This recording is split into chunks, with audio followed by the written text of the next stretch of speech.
Hey guys, I hope you are doing well. So Red के RSS exam में auto FS and NTP configure करने के लिए questions आते हैं। यहाँ पे मैंने ऑटो एफएस एंड एनटीपी दोनों क्वेश्चंस यहाँ पे दे दिया है एंड इसमें से फिक्स है 2 क्वेश्चंस एग्जाम में आएगा। ओके, सो बिना टाइम वेस्ट किए चलिए इन दोनों क्वेश्चन को कॉन्फ़िगर करते हैं। इस वीडियो में मैं आपको स्टेप बाय स्टेप कॉन्फ़िगर करके दिखाऊंगा, तो एक भी स्टेप मिस मत करिएगा ताकि आपको अच्छे से समझ में आ जाए। ओके, सो ऑटो एफएस क्वेश्चन को प्रैक्टिस करने के लिए आपके पास 2 वर्चुअल मशीन होना चाहिए। सो यहाँ पे आप देख सकते हो मैंने 2 वर्चुअल मशीन बनाया है, virtual machine A and virtual machine B. Auto FS question को प्रैक्टिस करने के लिए आपको भी ऐसे ही 2 वर्चुअल मशीन बनाना पड़ेगा, क्योंकि वर्चुअल मशीन ए पे आपको एनएफएस सर्वर पहले कॉन्फ़िगर करना पड़ेगा, तभी आप वर्चुअल मशीन बी पे ऑटो एफएस क्वेश्चन को प्रैक्टिस कर सकते हैं। तो यहाँ पे हम सबसे पहले वर्चुअल मशीन ए पे आ गए हैं, जहाँ पे हम एनएफएस सर्वर को कॉन्फ़िगर करेंगे एंड देन ये है हमारे पास वर्चुअल मशीन बी, जहाँ पे हम ऑटो एफएस क्वेश्चन को प्रैक्टिस करेंगे। ओके, चलिए सबसे पहले क्वेश्चन नंबर 1 को देखते हैं। तो यहाँ पे ऑटो एफएस कॉन्फ़िगर करने के लिए दिया है, जिसमें इसने ए कंडीशंस दिया है। ठीक है, तो कंडीशंस क्या दिया है देख लेते हैं। तो सबसे पहला कंडीशन इसने दिया है कि IT database 1 to IT database 20 home directory is exported via NFS which is available on classroom.example.com। तो ये क्या बोल रहा है, आईटी डेटाबेस 1 से लेके आईटी डेटाबेस 20 तक जो है वो ऑलरेडी एनएफएस से कॉन्फ़िगर किया गया है। किस पे कॉन्फ़िगर किया गया है, classroom.example.com। ठीक है, तो एग्जाम में भी ऐसे ही देगा कि ऑलरेडी ये कॉन्फ़िगर होगा, एक्सपोर्टेड बोल रहा है ना, तो इसका मतलब है ये कॉन्फ़िगर होगा एग्जाम में।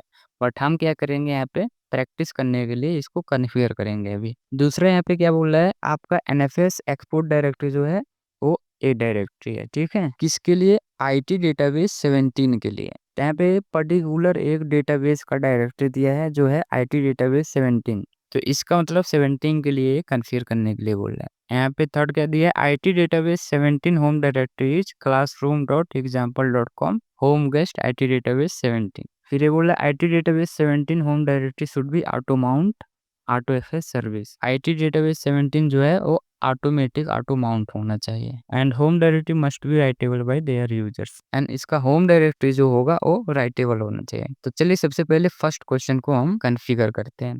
तो क्वेश्चन को कॉन्फ़िगर करने से पहले हम एनएफएस सर्वर बना लेते हैं अकॉर्डिंग टू दिस। तो यहाँ पे हम आ गए हैं वर्चुअल मशीन ए पे, यहाँ पे आप देख सकते हो। तो सबसे पहले हम, जैसे कि मैंने आपको बताया था, एनएफएस सर्वर हम कॉन्फ़िगर कर देते हैं। कॉन्फ़िगर करने के लिए आपको सबसे पहला कमांड चलाना है yum install nfs star y कर देना है।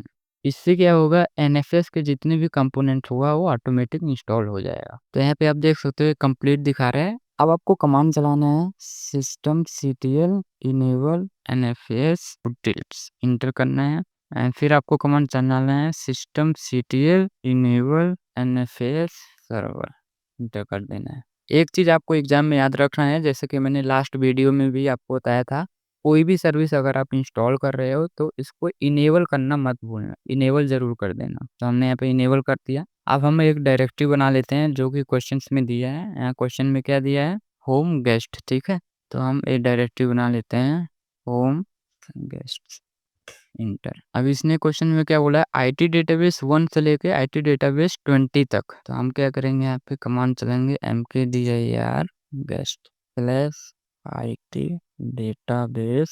यहाँ पे आप 1 लिखकर डबल डॉट करके अगर 20 कर दोगे तो ऑटोमेटिक 1 से लेके 20 तक बन जाएगा। ठीक है, इतना करके आपको इंटर कर देना है। इंटर कर दिया। अब आपको एक बार चेक कर लेना है कि हमारा 1 से लेके 20 तक आईटी डेटाबेस बना कि नहीं। इसके लिए आपको करना है होम गेस्ट, सॉरी, इसके लिए आपको क्या करना है, cd होम गेस्ट पे जाना है, यहाँ पे ls करना है।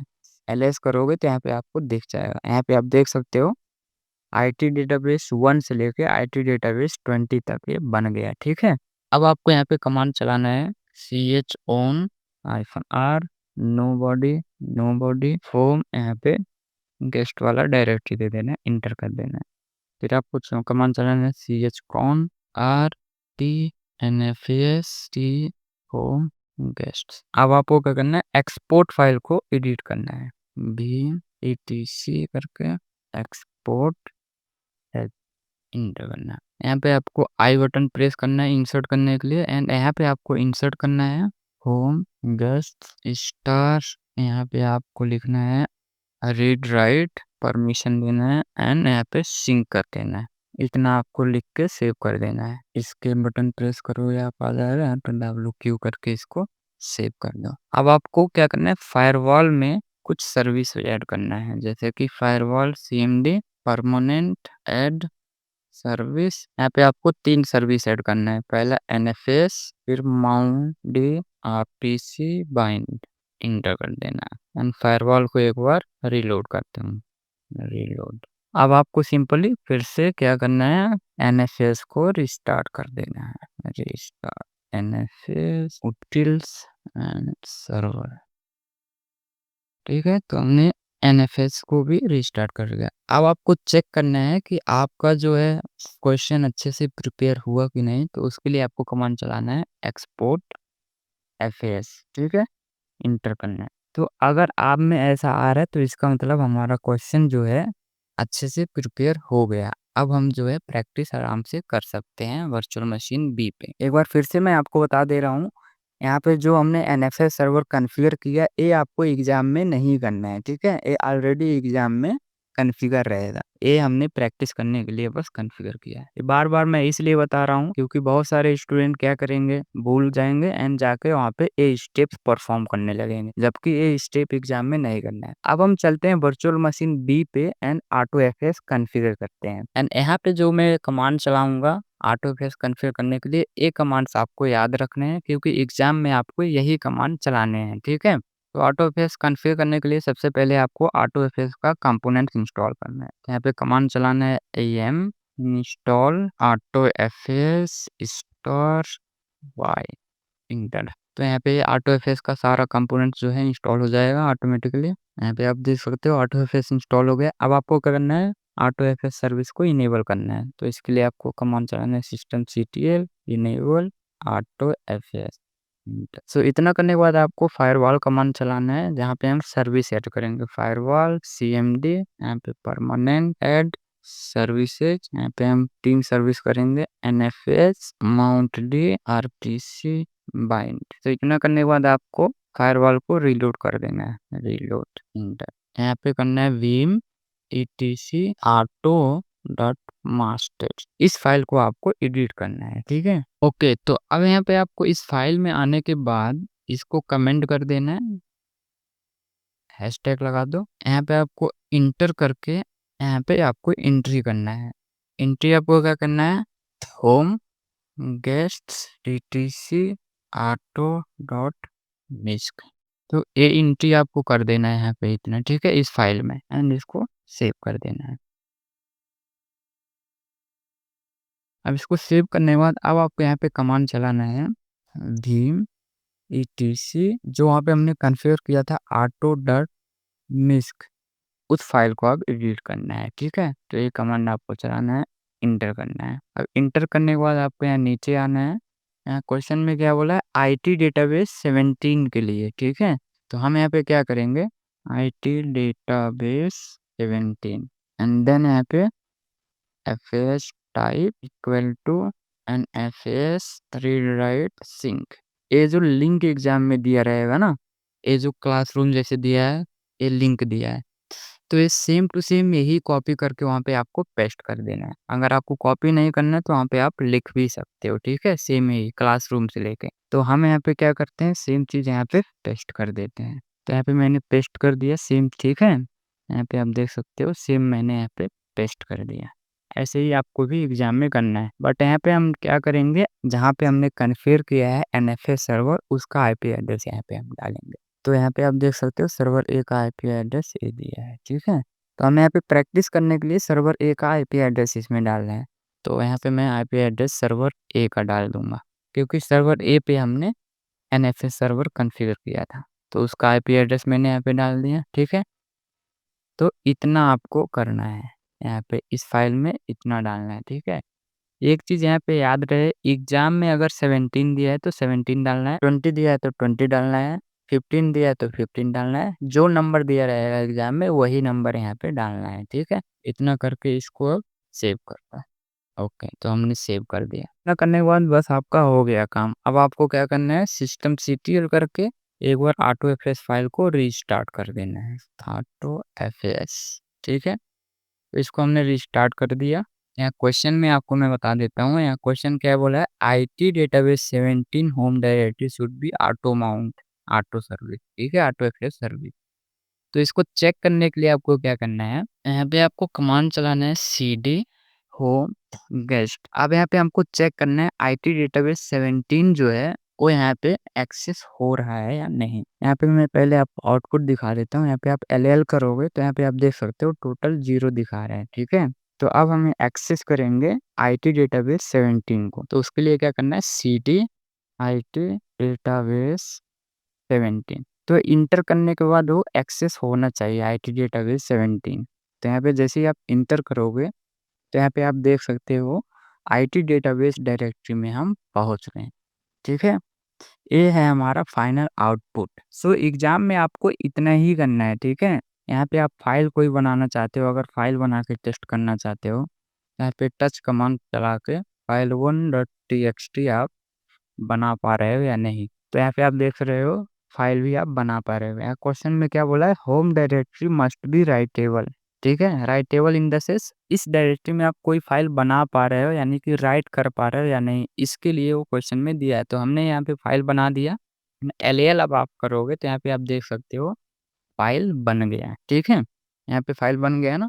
अब ये फाइल जो है हमारा ऑटोमेटिक सिंक हो रहा है कि नहीं, वहाँ पे तो एग्जाम में तो आप नहीं देख सकते हो, बट यहाँ पे हमने सर्वर अपने खुद से बनाया है एनएफएस सर्वर, तो हम चेक भी कर सकते हैं ये फाइल सिंक हो रहा है कि नहीं। तो चेक करने के लिए यहाँ पे आप देख सकते हो हम आ गए हैं वर्चुअल मशीन ए पे। ठीक है, तो वर्चुअल मशीन ए पे हम चेक करते हैं कि हमने जो वहाँ पे फाइल बनाया है वर्चुअल मशीन बी पे वो यहाँ पे आया या नहीं है। आईटी डेटाबेस 17 के अंदर हम जब जाएंगे एलएस करेंगे तो यहाँ पे आप देख सकते हो फाइल डॉट टीएक्सी डेटाबेस जो हमने वर्चुअल मशीन बी पे बनाया था वो हमारा सर्वर ए यानी कि वर्चुअल मशीन ए पे आ गया। तो इसका मतलब ये हुआ कि हमारा ऑटो एफएस सक्सेसफुली माउंट हो गया। ठीक है, अब हम आते हैं क्वेश्चन नंबर 2 पे। दूसरा क्वेश्चन देखो सेम टू सेम सिमिलर है। ठीक है, बट यहाँ पे क्या बोला है, यहाँ पे आप देख सकते हो, यहाँ पे जैसे आईटी डेटाबेस 17 दिया था ना, यहाँ पे क्या बोला है, ऑल आईटी डेटाबेस। ठीक है, ऑल आईटी डेटाबेस बोला है।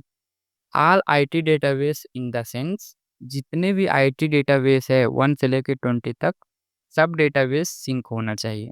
अभी अगर आप यहाँ पे देखोगे चेक करोगे तो हमने जैसे किया था आईटी डेटाबेस 17 तो वो सिंक हो रहा था। अगर हम फिर से यहाँ पे जाके आईटी डेटाबेस अगर हम 20 करेंगे तो नहीं होगा, आईटी डेटाबेस 20 करेंगे तो नहीं होगा। सिमिलरली हम 15 करेंगे तो नहीं होगा। ठीक है, बट क्वेश्चन नंबर 2 में क्या बोल रहा है, डेटाबेस 1 से लेकर डेटाबेस 20 सारे डेटाबेस सिंक होने चाहिए। यहाँ पे आप देख सकते हो ऑल बोला है।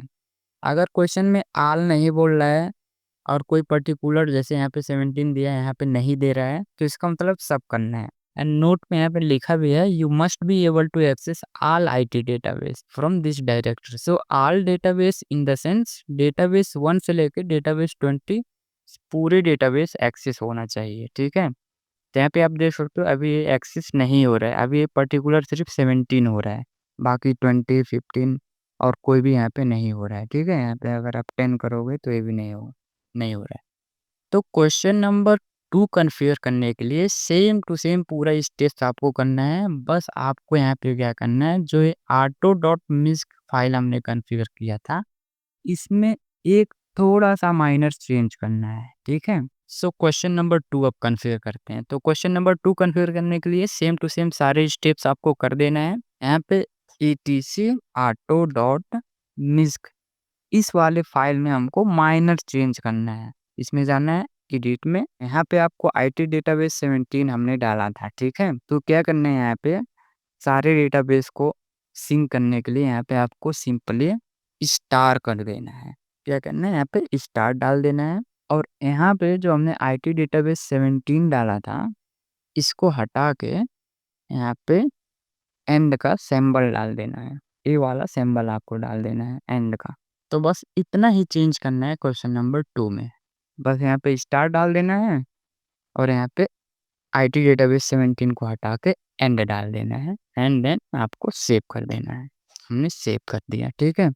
सेव करने के बाद आपको एक बार systemctl करके AutoFS को रिस्टार्ट कर देना है। ये हमने रिस्टार्ट कर दिया। तो यहाँ पे आप देख सकते हो IT डेटाबेस 20 अभी सिंक नहीं हो रहा था, 15 नहीं हो रहा था, मतलब 17 डेटाबेस जो है वो एक्सेस हो रहा था, बाकी डेटाबेस एक्सेस नहीं हो रहा था। अब अगर यहाँ पे आप टेस्ट करोगे तो जितने भी डेटाबेस है सब एक्सेस होगा। यहाँ पे क्या करना है आपको टेस्ट करने के लिए cd होम गेस्ट में जाना है। अब यहाँ पे cd IT डेटाबेस 20 करोगे तो 20 भी एक्सेस होगा। यहाँ पे देख रहे हो एक्सेस हो गया। इसके अंदर आप कोई फाइल बनाना चाहो तो बना सकते हो, टच फाइल 2.txt बन गया। सिमिलरली अगर आप इसमें जाके cd करोगे दूसरा डेटाबेस तो भी एक्सेस होगा। यहाँ पे आप देख सकते हो डेटाबेस 15 मैंने किया, 15 एक्सेस हो रहा है। 10 करोगे 10 हो गया, एक्सेस हो रहा है ना। तो जितना भी आप करोगे सब यहाँ पे अब एक्सेस हो रहा है, मतलब ऑल डेटाबेस यहाँ पे जो हो गया वो सिंक हो गया, ठीक है। आई होप AutoFS कॉन्फ़िगर करने के लिए आपको आ गया होगा, ठीक है। अगर आपको चेक भी करना है कि हमारा डेटाबेस सिंक हो रहा है कि नहीं, हमने 20 में एक डेटाबेस बनाया था ना। यहाँ पे आप देख सकते हो 20 पे हमने फाइल 2 बनाया था। तो यहाँ पे आप वर्चुअल मशीन ए पे आके अगर आप 20 में देखोगे तो यहाँ पे आप देख सकते हो ls करके 20 में भी सिंक हो रहा है डेटाबेस। यहाँ पे ये आ गया ऑटोमेटिक। ये हो गया हमारा क्वेश्चन नंबर 2। आई होप आपको AutoFS कॉन्फ़िगर करने के लिए आ गया होगा, ठीक है। ओके, अब देखते हैं क्वेश्चन नंबर 3। ये भी एक इम्पोर्टेंट क्वेश्चन है जो कि एग्जाम में आता है NTP प्रोटोकॉल कॉन्फ़िगर करने के लिए। तो ये क्या बोला है, configure NTP synchronise time of your system with the server classroom.example.com। तो ये बहुत ही इजी क्वेश्चन है। इस 2-3 कमांड में ये क्वेश्चन कॉन्फ़िगर हो जाता है, ठीक है। तो आपको सिंपली क्या करना है, जो भी यहाँ पे नाम दिया रहेगा तो जो नाम दिया उसको सिंपली आपको कॉपी कर लेना है ऐसे। तो कॉपी करने के बाद आपको सबसे पहला यहाँ पे कमांड चलाना है pm install crony। तो यहाँ पे आपको कमांड चला देना है m install crony। तो यहाँ पे आप मैक्सिमम टाइम अगर आप देखोगे तो एग्जाम में भी ये ऑलरेडी इंस्टॉल होता है, ठीक है, क्रोनी पैकेज। अगर क्रोनी पैकेज एग्जाम में इंस्टॉल नहीं है तो आपको सिंपली ये कमांड चला के इंस्टॉल कर लेना है, ठीक है। बस इतना करने के बाद आपको एक फाइल को एडिट करना है। यहाँ पे बीम करना है etc crony.config। तो यहाँ पे आपको नीचे आना है, यहाँ पे जस्ट आपको टाइप करना है सर्वर स्पेस देकर जो हमने वहाँ पे कॉपी किया था लिंक, यानी कि क्वेश्चन में जो दिया रहेगा यहाँ पे, ठीक है। जैसे ये दिया है classroom.example.com या फिर एग्जाम में कुछ और नाम दिया है, तो जो यहाँ पे नाम दिया रहेगा सेम टू सेम वही नाम यहाँ पे कॉपी करना है और यहाँ पे पेस्ट कर देना है। पेस्ट करने के बाद यहाँ पे स्पेस देके आपको same to same iburst लिख देना है। याद रहो एग्जाम में जो दिया रहेगा वही चीज़ यहाँ पे सेम टू सेम पेस्ट कर देना है या फिर यहाँ पे लिख देना है, ठीक है। इतना करने के बाद इसको आपको सेव कर देना है। सेव करने के बाद आपको systemctl से एक बार सर्विस को रिस्टार्ट कर देना है, क्रोनी डी कर देना है। क्रोनी डी जो है ये पैकेज का नाम है, इंटर कर देना है। बस ये हमारा रिस्टार्ट हो गया। अब आपको चेक करने के लिए ये कॉन्फ़िगर हुआ कि नहीं, तो यहाँ पे आपको कमांड चलाना है क्रोनी सी स्पेस सोर्सेज। तो आपको इंटर करना है। इंटर करने के बाद यहाँ पे ये चीज़ आपको वहाँ पे दिखाने लगेगा, ठीक है। यहाँ पे दिखा देगा। बस इतना ही आपको करना है। यहाँ पे नहीं दिखा रहा है क्योंकि NTP सर्वर जो है हमने कॉन्फ़िगर नहीं किया। सो गाइस आज के लिए बस इतना ही। आई होप आपको सारे स्टेप्स समझ में आ गए होंगे। फिर भी अगर आपको कोई डाउट है तो कमेंट करना, कमेंट में मैं आपको बता दूंगा। सो मिलता मैं आपसे नेक्स्ट वीडियो में, तब तक के लिए कीप लर्निंग कीप ग्रोइंग।